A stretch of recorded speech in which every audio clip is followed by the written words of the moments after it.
Hello guys, आज मेरे पास दो बहुत ही इंपॉर्टेंट अपडेट है एंड फिर लास्ट में जाके मैं बताऊंगी कि how my friend got admission in south campus like in 200 marks like bro. मुझे ये बात पहले पता होती तो यार ऑफ कोर्स शायद मेरा भी एडमिशन इससे ज़्यादा और अच्छे कॉलेज में हो सकता था। तो फिर ठीक है, अब मैं आपको ये सब बातें बताती हूँ। तो फर्स्ट शुरू करते हैं हम पहली अपडेट से एंड बहुत अच्छी अपडेट है लाइक।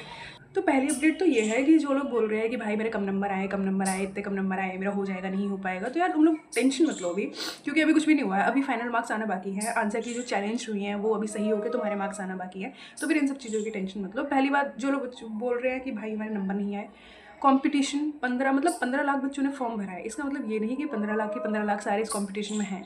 आधे बच्चे ड्रॉप लेंगे, क्योंकि यार पता है जो जेई नीट वाले होते हैं ना, वो लोग भी फॉर्म भर देते हैं। मतलब हर स्ट्रीम का बच्चा फॉर्म भर रहा है सीयूटी का। तो लेकिन नहीं करना, कुछ लोग सीए करेंगे तो वो ओपन से भर देंगे, कुछ लोग नीट करने जाएंगे, फिर कुछ जेई करने जाएंगे, कुछ एनडीए का पेपर देंगे, कुछ ना कुछ। तो इसमें से कंपटीशन काफ़ी कम बचता है। लाइक ये बस लोग कर लेते हैं बिकॉज भर देते हैं कि यार देखते हैं, लेट्स सी अगर अच्छा आ गया तो। लेकिन भाई वो उतने रिसर्च ही नहीं करते, तो वो प्रेफरेंस लिस्ट भी उतनी अच्छी नहीं बनाते, तो उनका कॉलेज भी लाइक ऐसा ही नॉर्मल एवरेज सा रहता है। ये बात तो सबको पता ही चली गई होगी कि 15 लाख बच्चों ने फॉर्म भरा है। लेकिन भाई तुम लोगों को कॉम्पिटिशन सिर्फ 5 लाख 2-3 लाख से ही होता है। लाइक 5 लाख में बड़ी रेंज लेके चल रही हूँ ताकि ठीक है।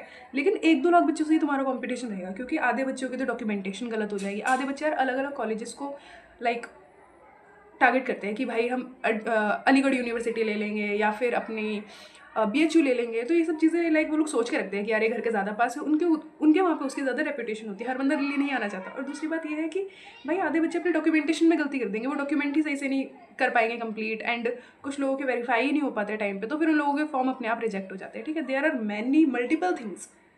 तो तुम लोग अभी इतना स्ट्रेस मत लो, ठीक है। और दूसरी बात ये है कि अभी हमारा रॉ स्कोर ही आया है। आधे बच्चों ने तो यार कॉपी ही सही से चेक नहीं करी। लाइक मैंने देखी है कुछ वीडियोस, उसमें बच्चे बता रहे हैं कि हमारे इतने कम मार्क्स आए। भाई तुम लोगों को -1 करना होता है, -6 नहीं करना होता। कुछ बच्चे -6 करके बैठे हैं। भाई कैसे आएंगे तुम लोगों के नंबर? तुम लोग कह रहे हो इतने कम आ गए, तुमने कॉपी सही से चेक करी है? पहले वो जाके सही से चेक करो, ठीक है। एंड अदर प्लेटफॉर्म्स का यूज़ कर लो अगर तुम्हें नहीं चेक करने आ रही है तो। लेकिन ऐसे मत बोलो कि भाई हमारे नंबर ही कम आ गया। भाई तुम लोगों ने चेक ही सही से नहीं करी, सही से चेक करो। पहले कुछ ही % बच्चे हैं जो टॉप कॉलेजेस के लिए लाइक डीयू के लिए अप्लाई कर रहे हैं, एंड नहीं है इसमें इतना स्ट्रेस वाली कोई। और वैसे भी आंसर की जो हमारी चैलेंज हुई हैं उनका अभी दूसरी प्रोविजनल आंसर के आएंगे, तब जाके फाइनल आएगी। तो भाई तुम्हारे मार्क्स बढ़ने के हाईली चांसेस हैं। इस बार लोग ज़्यादा मार्क्स बढ़ाने वाले हैं, नॉर्मलाइजेशन का प्रोसेस चेंज हो गया है। एंड ठीक है, तो पहली गुड न्यूज़ ये थी कि इतना बड़ा कंपटीशन है ही नहीं। और दूसरी गुड न्यूज़ ये है तुम्हारे पास कि जिस भी बच्चे ने आंसर की चैलेंज करी है, लाइक पिछली बार हम लोगों के साथ क्या होता था कि हम आंसर की चैलेंज करते थे, पैसे भरते थे, भाई 2 किसी ने कर दी तो हो गए, ठीक है। लेकिन इस बार क्या बोला आंटी ने कि जो बंदा आंसर की चैलेंज कर रहा है और अगर उसकी आंसर की सही है, ठीक है, तो उसको पैसे रिफंड हो जाएंगे। यार कितनी अच्छी बात है। मतलब करो आंसर की चैलेंज अगर तुम्हें लग रहा है कि ये सही है। मतलब वही है कि अटैच तुम सब प्रूफ करोगे और जिसके प्रूफ सही माने गए उनके आंसर पैसे रिफंड हो जाएंगे, ठीक है। लेकिन ओनली ऑन जब तुम्हारी आंसर की वो वाली सही होगी, ठीक है। एंड दूसरी बात, अच्छी गुड न्यूज़ दूसरे बच्चों के लिए भी है जिन लोगों ने आंसर की लाइक चैलेंज ही नहीं करी थी कि भाई पैसे वैसे के चलते उन्होंने नहीं करी चैलेंज, ठीक है। हम लोगों ने भी नहीं करी थी, लेकिन जिन लोगों ने करी थी उनके चक्कर में हम लोगों के मार्क्स भी बढ़ गए थे। तो वही सेम चीज़ है कि तुम लोगों के मार्क्स भी बढ़ जाएंगे अगर तुम लोगों ने रिफंड मतलब सॉरी अगर तुम लोगों ने चैलेंज नहीं किया है, ठीक है। तो ये हो गई तुम्हारी दूसरी गुड न्यूज़। तो अब आते हैं मेन सबसे इम्पॉर्टेंट बात पे। सबसे इम्पॉर्टेंट बात ये है कि भाई मेरी एक फ्रेंड है, ठीक है, उसका कॉलेज 200 मार्क्स आए थे उसके, लिटरली 200। तब भी उसको साउथ कैंपस मिल गया, साउथ कैंपस में मित्री कॉलेज मिल गया। भाई कैसे? लाइक हम सब बहुत ज़्यादा शॉक थे कि भाई तुझे कैसे मिल गया। लेकिन यार वही बात है कि प्रेफरेंस लिस्ट अच्छे से बनाओ, मिल जाता है, ठीक है।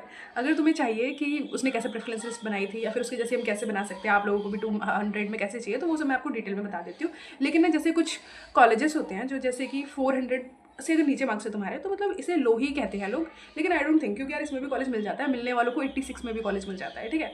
तो तुम लोग तो इतना स्ट्रेस लो ही मत कि नहीं मिलेगा नहीं मिलेगा। भाई मिल जाता है, 200 में नॉर्थ कैंपस तक मिलते हैं, ठीक है। बस प्रेफरेंस लिस्ट बनाने आनी चाहिए। पिछली बार जब मैंने देखा तो काफ़ी सारे बच्चे थे जिनको 2-300 तक में भी साउथ मतलब नॉर्थ कैंपस मिला है।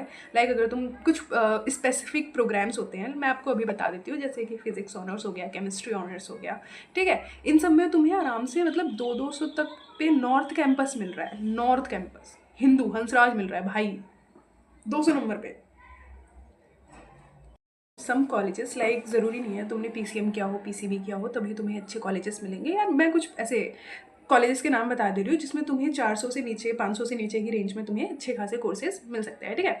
तो पहला कॉलेज हो गया आचार्य नरेंद्र देव, Aryabhata, Aurobindo, Ramanujan, JDMC, Mata Sundari, lady Irwin, Guru Nanak Dev Khalsa, Narendra देव, जाकिर हुसैन, भारतीय राजधानी, ये बहुत सारे, ठीक है, मैंने लिस्ट बनाई हुई है, मैं आपको बता दूंगी, ठीक है, अगर किसी को जानना होगा तो। लेकिन दूसरी बात ये भी है कि यार इंपॉर्टेंट फैक्टर क्या है, आधे बच्चों को कॉलेजेस क्यों नहीं मिलते? तो इसका इंपॉर्टेंट फैक्टर ये है कि भाई वो सोचते हैं कि हमारे तो 800 नंबर आ गए, 750 नंबर आ गए। यार एक बच्चा जिसके 750 नंबर आए उसे बीकॉम प्रोग्राम भी नहीं मिला, लेकिन एक जिसके 700 आए उसको बीकॉम प्रोग्राम मिल गया और उसका अपग्रेड होकर अच्छे कॉलेज में भी चला गया। क्यों?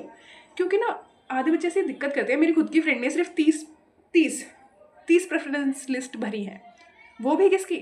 पोल साइंस की। उसे नंबर मेरे जितने, उसे नहीं मिला भाई फर्स्ट राउंड में।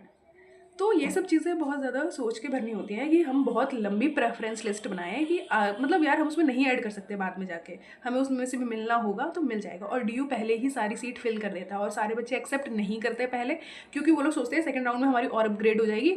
तो फिर वही चीज़ है, कोई लेफ्ट आउट नहीं करता तब तक जब तक उनको फाइनल उनकी पसंद की सीट नहीं मिल जाए, ठीक है। तो आधे बच्चों को अच्छा कॉलेजेस नहीं मिलते क्योंकि वो लोग लंबी प्रेफरेंस लिस्ट नहीं बनाते। तुम लंबी बनाओ यार, एक बार तुम्हें अलॉट हो गई, अपग्रेड होने का तो चांस है ना कम से कम, है ना। शफल कर सकते हो तुम नेक्स्ट टाइम में कि नहीं ये वाला नहीं, इससे ऊपर वाला आना चाहिए, ठीक है। इतना दिमाग लगाओ, जितने हो सके ज़्यादा से ज़्यादा कॉलेज डालो। भाई उसने इवनिंग कॉलेज डाल दिया और वो आज पोल साइंस ऑनर्स कर रही है, लाइक पोल साइंस ऑनर्स कर रही है इतने मार्क्स में। अगर तुम्हें ये है कि तुम्हें यही कॉलेज से यही कोर्स करना है, लाइक DU से ही करना है, तो भाई डाल दो कॉलेजेस, भर भर के डाल दो, ठीक है। नहीं मिला बाद में जाके तो हटा लेंगे, ठीक है, कहीं और देख लेंगे, लेकिन एटलीस्ट मिल गया तो है ना। तो फिर इसका ध्यान रखो थोड़ा। और जिनके पास उनके सर्टिफिकेट्स हैं भाई, अपने सर्टिफिकेट्स रेडी करवा लो। जिनके पास रिजर्वेशन के सर्टिफिकेट्स हैं या वो रिजर्वेशन ले सकते हैं, प्लीज़ प्लीज़ प्लीज़ अपने सर्टिफिकेट्स रेडी करवा लो। क्योंकि यार मेरी फ्रेंड को जिसको साउथ कैंपस में मिला था उसको रिजर्वेशन के चक्कर में ही मिला था, और भाई लाइक 200 नंबर पर उसे इतना साउथ कैंपस मिल गया। तो रिजर्वेशन भाई बहुत मैटर करती है। अगर मेरे पास भी EWS का या OBC का सर्टिफिकेट होता तो आज मैं भी नॉर्थ कैंपस में होती, क्योंकि मेरे से कम बच्चों को BBA मिला हुआ है सही सुखदेव में, BTech मिला हुआ है। एंड भाई बहुत इंपॉर्टेंस है रिजर्वेशन की। अगर तुम्हारे पास OBC भी है ना, OBC लाइक वो तो किसी भी मतलब मिल जाता है जनरली, जनरल वालों को। अगर तुम्हारे पास OBC भी है ना, तुम्हारे पास जितने भी रिजर्वेशन है, स्पोर्ट्स कोटा, EWS या जो सा भी कोटा तुम लगा सकते हो, सारे कोटा लगाने का 100% ट्राई करो। अपने सारे प्रूफ्स, अपनी सारी डॉक्यूमेंट रेडी करके रख लो, क्योंकि भाई ये बहुत ज़्यादा काम आता है। तुम्हें पता नहीं चलेगा भाई, एक नंबर 4 नंबर से तुम्हारा कॉलेज इतना ज़्यादा ऊपर नीचे हो जाता है, उनकी रैंकिंग इतनी ज़्यादा ऊपर नीचे हो जाती है। पिछली बार SRCC और हिंदू के बीच में 4 नंबर का गैप था। तो भाई तुम समझ जाओ मार्क्स की इंपॉर्टेंस, रिजर्वेशन की इंपॉर्टेंस, प्रेफरेंस लिस्ट की इंपॉर्टेंस, सारी चीज़ें। भाई मार्क्स तुम्हारे हाथ में नहीं है, तुमने पेपर जैसा देना था तुमने दे दिया, लेकिन ये सब चीज़ें जो तुम्हारे हाथ में है उन पे पूरा कंट्रोल बना के चलो, ठीक है। एंड बाकी कुछ जानना हो तो let me know in the comment section, I will reply. Okay भाई टेक केयर।